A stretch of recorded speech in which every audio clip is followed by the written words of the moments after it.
Bonjour à tous, bienvenue dans cette nouvelle vidéo sur ma chaîne YouTube et on se retrouve aujourd'hui pour la review des deuxièmes quarts de finale de la France un incroyable talent pour cette saison 2023.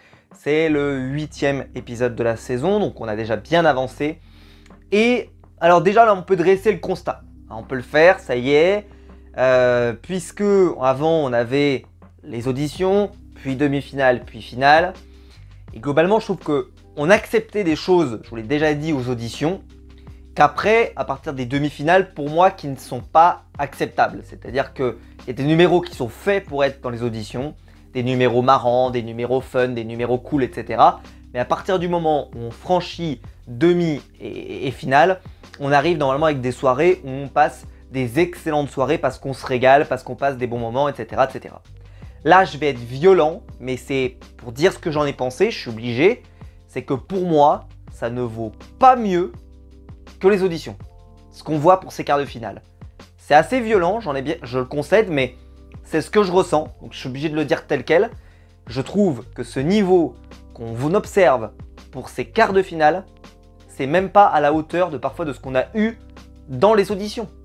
Je suis désolé, le prime qu'on a pu avoir là, et ça marchait également pour celui de la semaine dernière, il y a de nombreux numéros qui ne sont pas à la hauteur d'être en quart de finale.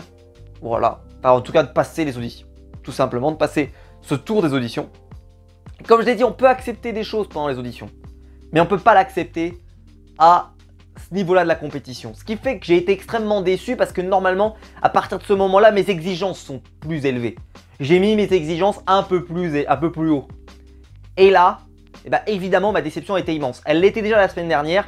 Mais là, elle l'a été encore plus parce que je trouve que sur la totalité des numéros, globalement, si vous regardez, ils ont sauvé des numéros qui vont donc en demi et qui globalement méritaient la demi. Et donc pour moi, on a perdu notre temps à regarder ce programme-là. D'ailleurs, j'ai même trouvé que les numéros qui étaient bons ont été moyens. Et donc c'est ce que je vous ai expliqué, c'est qu'on est vraiment sur des auditions à peine améliorées. Et ça, c'est pas acceptable. Ce n'est pas possible. Enfin bon, maintenant que c'est dit, dites-moi vous, si vous avez trouvé que ce concept de faire des quarts et tout, c'était intéressant. Moi, je pense que sincèrement, si c'est pour avoir des quarts de mauvaise qualité, je préfère qu'on revienne au format d'avant. Mais bon, on va en parler, on va rentrer dans le détail des différents numéros. Alors, déjà, The Crows, bon, qui a commencé la soirée, donc c'est un numéro d'équilibre avec une barre et tout.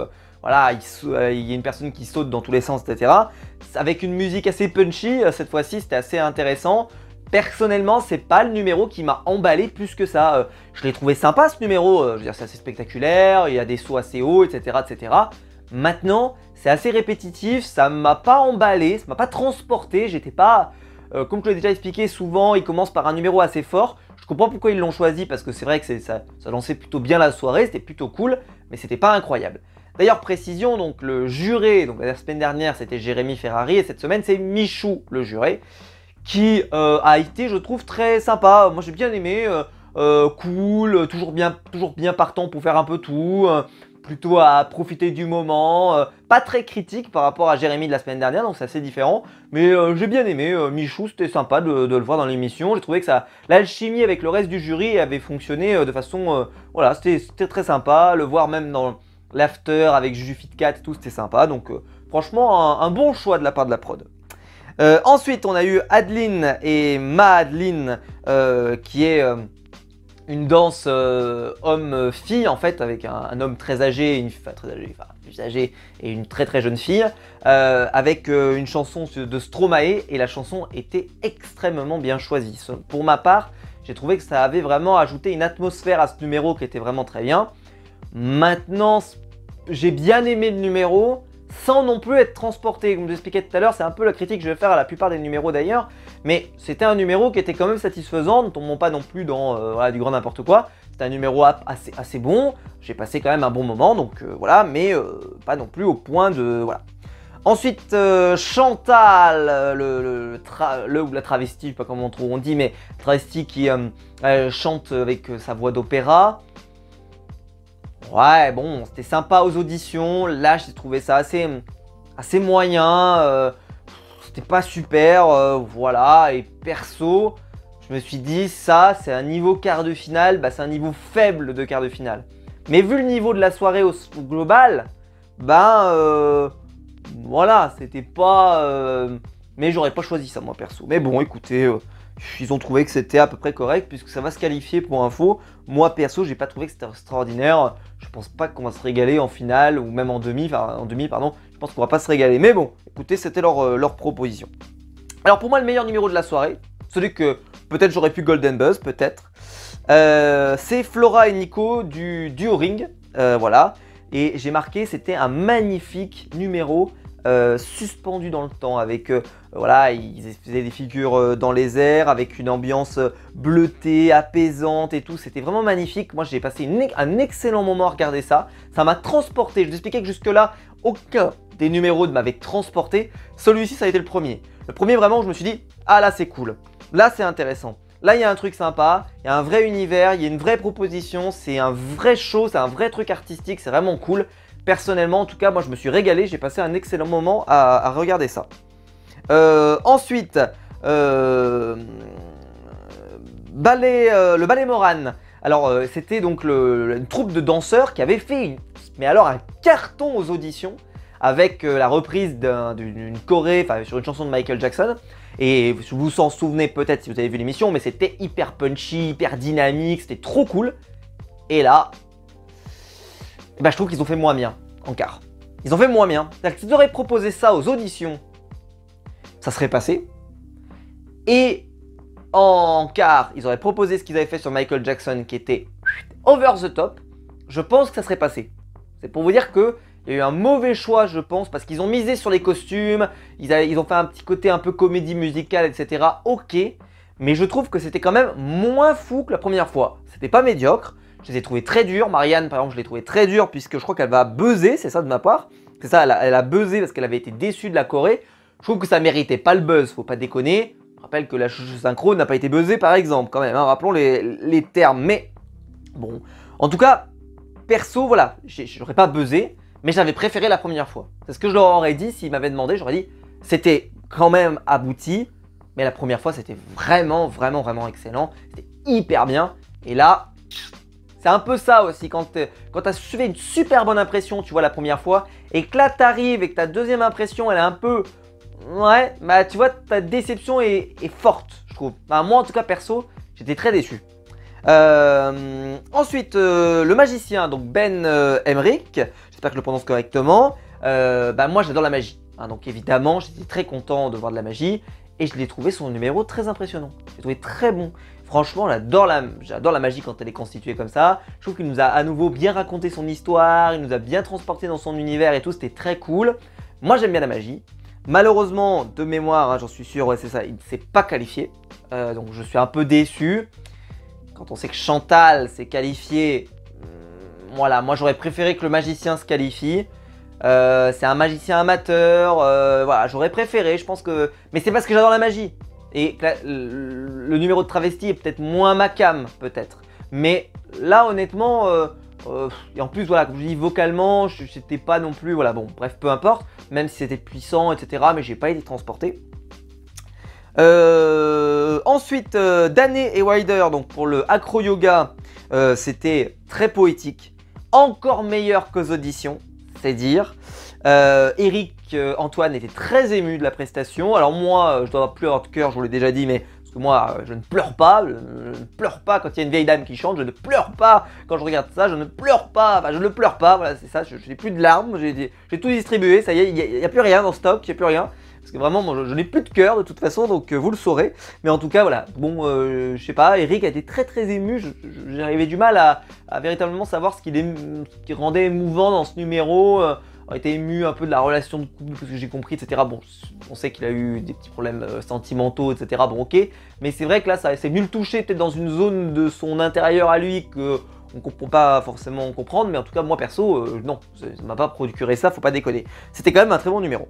Ensuite, et là, c'était le drame. Et là, c'est pour vous dire que là, en gros, pour moi, on a eu 3. Parce que bon, le ballet Morane, j'avais été déçu. Mais là, on a eu quand même un bon passage. Quand même, on a eu un bon morceau. Et puis là, bah, ça va être plus rude. Puisqu'on va passer à Tony Kaku, le japonais, avec son slip. qui est en quart de finale. Je fais un instant de pause, hein. Je fais un instant de pause, ouais. Je répète, on va répéter, je vais répéter, attention, accrochez-vous, parce que si jamais vous conduisez pendant cette vidéo, etc., ou que vous êtes en train de faire la vaisselle, ou choses comme ça, donc attention, je vais répéter cette phrase. Il y a un Japonais à poil en quart de finale de la France a un incroyable talent.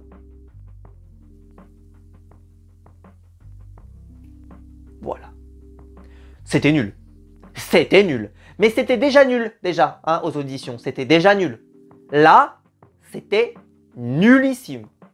Nullissime. Mais je comprends pas. Je ne comprends pas. Ça n'a rien à faire en quart de finale. Aux auditions, c'est nul. Allez. Même si moi, les Japonais à poil, je peux plus. Je peux plus.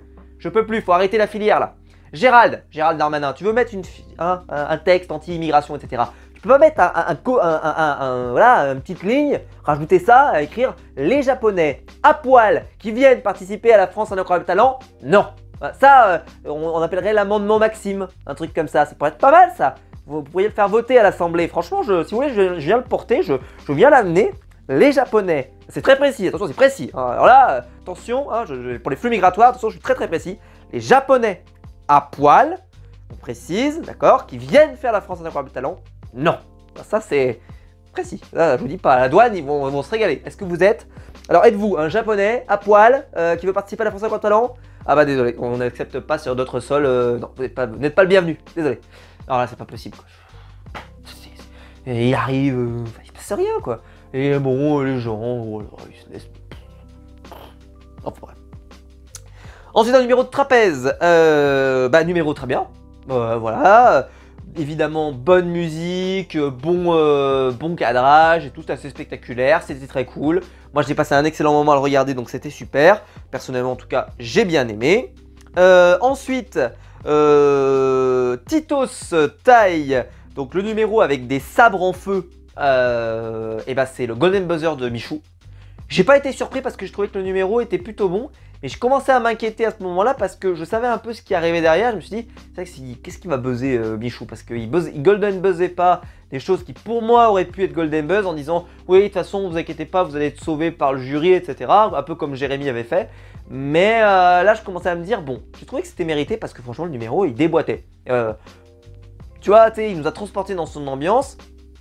C'est un Asiatique hein, qui est venu, je sais pas de quel pays il vient en tout cas, etc. Mais là, il vient faire une vraie performance. Vous voyez, c'est pas un Japonais en slip, si vous voyez ce que je veux dire. Là, non. Là, on veut bien. Là, je veux bien. Je veux bien accueillir ces personnes. Pas de problème. Ça, Gérald, pareil, on fait un erratum. On veut bien accueillir les personnes qui sont avec des sabres en feu, asiatiques, etc. Je peux vous faire un texte, vous allez voir, vous allez rêver. C'est beau. Hein. Enfin bref. Alors, en tout cas, c'était très bien et mérité. Pour moi, le Golden Buzz était mérité.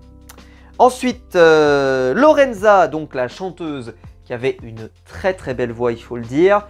Moi, comme je l'ai déjà dit, je ne vais pas le répéter, mais je ne suis pas fan forcément du chant dans la France un incroyable talent. C'est pas forcément pour ça que je regarde ce programme.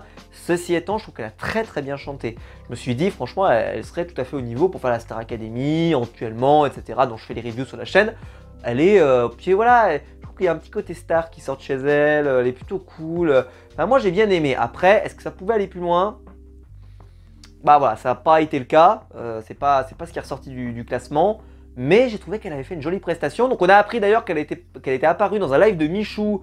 Et que Michou lui avait... En fait, ils avaient fait des abonnés en un incroyable talent. Et que donc elle a participé à la France un incroyable talent un peu à la suite de ça.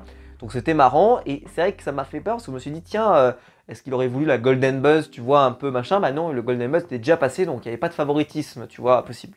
Parce qu'il avait déjà passé. Ensuite, ah ouais. Donc l'humoriste, lui, il est revenu. William Pilet, j'espère que je le prononce comme il faut. C'était pas drôle au premier passage. Et là, j'ai marqué vraiment, c'était pas drôle. Mais vraiment. Là, même le jury a pas été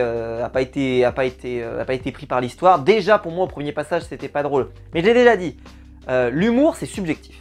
L'humour, c'est hyper subjectif. Donc faites attention. Il y a des gens qui peuvent trouver des gens drôles et des gens pas drôles, etc. Bon, ok. Je me souviens dans Demande qu'à en rire, par exemple, il y avait des avis différents quand même. Mais globalement, il y a quand même des choses, des règles, des critères pour évaluer si un truc est à peu près drôle. Et là, malheureusement, ça n'a jamais pris, ça n'a même pas pris particulièrement dans la salle. La première fois, il a vu un peu des rires, là, pas tant que ça. Si vous regardez, parce que moi la première fois je trouvais ça nul déjà, hein, mais bon, il avait eu quelques rires. Là, il en a eu très peu. Le jury a pas beaucoup ri. Après, eux, ils ont sous-entendu plus ou moins que c'est quelqu'un qui a besoin, en fait, avec son style d'humour, de temps pour installer son ambiance, pour installer son truc, etc. Je suis pas convaincu par cette réponse. Moi, je le dis, je suis honnête, je suis pas convaincu par cette réponse. Parce que je trouve que même si on lui avait donné un temps plus long, il n'y avait rien dans le texte. C'est ça surtout. Alors oui, c'est un comique de l'absurde, donc, mais je trouve quand même, moi j'adore Arnaud de sa mère, par exemple. Arnaud de sa mère, il fait un peu d'absurde. Mais il y a du texte quand même. Il y a du texte. Et là le texte, il n'y avait pas grand chose quoi. C'était des phrases, mais il n'y avait pas vraiment de vanne, il n'y avait pas vraiment... par exemple, il n'y a pas de travail de la chute, il n'y a pas... tu vois, il essaye pas... pour moi, le meilleur hein, dans ce type d'exercice, c'est Olivier de Benoît. Olivier de Benoît, c'est le maître ultime de l'humour. J'adore Jérémy Ferrari, par exemple, j'en ai parlé la semaine dernière. Mais pour moi, Olivier de Benoît, c'est l'expert. Si jamais je classifiais les humoristes sur notre planète, je mets Olivier de Benoît à 15 sur 10. Puis les autres, ils vivent sur notre planète, je les mets à 10, 8, 7, ce que vous voulez, mais lui, je le mettais à 15. Pourquoi? Parce qu'à l'époque de On ne demande qu'à en rire, c'était un truc de malade. Il faisait une phrase, une vanne, un rire. C'était genre, une phrase, elle faisait 15 secondes, mort de rire. Mort de rire. Incroyable. C'était d'une efficacité, c'était redoutable, mais redoutable. Il n'y avait quasiment aucune vanne de ratée. Il y en avait peut-être une de temps en temps, mais c'était incroyable. Et ben là, c'est pas le cas quoi. Et donc bon, hyper déçu. Évidemment, il ne sera pas sélectionné pour la suite. Pour moi, ça n'avait pas le niveau déjà du quart de finale de toute façon. Déjà, est-ce que l'humour a véritablement sa place si c'est vraiment que ça, si c'est pas agrémenté avec de la magie comme on l'avait eu avec Eric Antoine à l'époque. Bon. En tout cas, j'ai pas été convaincu. Voilà, peut-être qu'un jour, peut-être qu'on pourra voir un de ses sketchs en entier, peut-être sur internet. Il faudrait que je regarde s'il a des sketchs comme ça proposés pour voir ce que ça peut donner sur un temps. Peut-être si, genre sur le festival de Montreux ou des choses comme ça, où on peut le voir sur un sketch de 5-6 minutes pour voir ce que ça donne. Mais là, on a vu 2 minutes la fois d'avant, c'était pas bon. Là, je vois 2 minutes, c'est pas bon. Ça promet pas, enfin, je vais pas acheter un billet, moi, hein, mais je trouve pas que ça lui a fait une bonne pub, moi. Alors après, il y a peut-être des gens qui ont accroché. Tu vois, par exemple, contrairement à Laura Lone, qui est sortie de là et qui remplit des grosses salles, qui s'est fait produire par Jérémy Ferrari, je suis pas sûr que ça va avoir l'effet escompté sur lui. Alors que Laura Lone, derrière, explosion. Hein. Lui, à mon avis, enfin, je pense pas que ça va se... Je sais pas, j'ai pas vu où étaient ces spectacles, mais je suis pas sûr que ça se bouscule au portillon. Bon. Mais surtout parce qu'il a pas gagné, parce que Laura Lone, évidemment, elle avait gagné, etc. Ensuite, Jonathan Véro, donc l'homme qui faisait un numéro avec du feu. Et là, il est venu avec un numéro un peu différent. Bon, c'était assez spectaculaire, c'est des numéros qu'on apprécie tard dans la soirée. Je me doutais quand même que là, ça allait pas pouvoir aller beaucoup plus loin pour une raison, c'est qu'après, quand on arrive au direct, pour couper, s'il se produit un problème, etc., c'est pas si évident. Mais bon, il a quand même vachement assuré, je trouve que c'était pas mal. C'était, voilà, assez impressionnant, c'est ce que ce numéro doit être. Pareil, pas transporté, mais plutôt sympa. Donc les 4 qui se sont qualifiés pour info, donc c'est Duo Ring, mérité. The Crows, donc le numéro d'équilibre sur la barre au début, qui moi ne m'a pas transporté, moi j'aurais plutôt choisi un autre numéro. Mais écoutez, ils ont trouvé que c'était quand même techniquement bien, je pense, c'est pour ça qu'ils l'ont choisi. Ensuite, Danae et Wilder, donc l'acro-yoga, mérité. Et Chantal, un peu déçu de mon côté, je trouve que c'est pas forcément ce que j'aurais choisi. Moi j'aurais choisi plutôt, si je devais remplacer, j'aurais pris le magicien, parce que j'avais bien aimé, personnellement. Et j'aurais choisi, peut-être la danse Adeline Madeline, peut-être, ou je sais pas, ouais, enfin peut-être ça, peut-être. Parce que j'en sais rien, mais peut-être ces 2 numéros que j'aurais choisi. Mais c'est vrai que je trouve que la soirée, globalement, si vous regardez les numéros qu'ils ont gardés, au final, on a perdu les numéros qui étaient vraiment en dessous, qui pour moi n'avaient pas leur place en quart. Quand vous regardez Maurice, Lorenza, bon si, moi j'étais content, mais comme je vous l'ai dit, j'ai un problème avec le chant dans l'Incroyable Talent. Le numéro du japonais, évidemment. Voilà, le numéro de danse qui malheureusement était un peu en dessous. Voilà, je pense que globalement, c'est dommage, ces quarts de finale n'ont pas eu un impact incroyable. Je me suis pas ennuyé, mais je trouve que le bilan de ces quarts de finale, tu te dis que tu as fait des semaines de sélection pour choisir un peu la crème de la crème. Quelqu'un qui arriverait en quart en se disant bon bah c'est bon, on arrête, voilà, ils ont éliminé les plus mauvais numéros et là on se retrouve avec des numéros vraiment de qualité. j'imagine pas sa tête, hein. Il doit se dire, putain, c'est ça les meilleurs numéros qu'on a eu dans la France Incroyable Talent. Voilà, pas convaincu. C'est mon avis. Dites-le dans les commentaires évidemment, dites-moi si vous avez aimé. Voilà, il y avait plein de numéros. En plus, vraiment, il y avait à boire, à manger. Hein. Il y avait vraiment beaucoup de choses. La grosse diversité. Donc, je pense que ça peut être très intéressant dans les commentaires. Dites-moi ce que vous aurez qualifié. Voilà, si vous aviez 4 numéros, on exclut le Golden Buzz. Qu'est-ce que vous auriez qualifié pour voir si vous auriez qualifié peut-être le magicien comme moi ou autre, ou peut-être, j'en sais rien, un autre numéro. Dites-moi ça dans les commentaires. Si la vidéo vous a plu, évidemment, vous pouvez la liker, vous pouvez vous abonner, vous pouvez la partager sur les réseaux sociaux. Il y a le bouton rejoindre ici juste en dessous pour devenir un membre soutien et je vous en remercie. Et quant à nous, on se retrouve très vite pour de nouvelles vidéos sur ma chaîne YouTube. Ciao!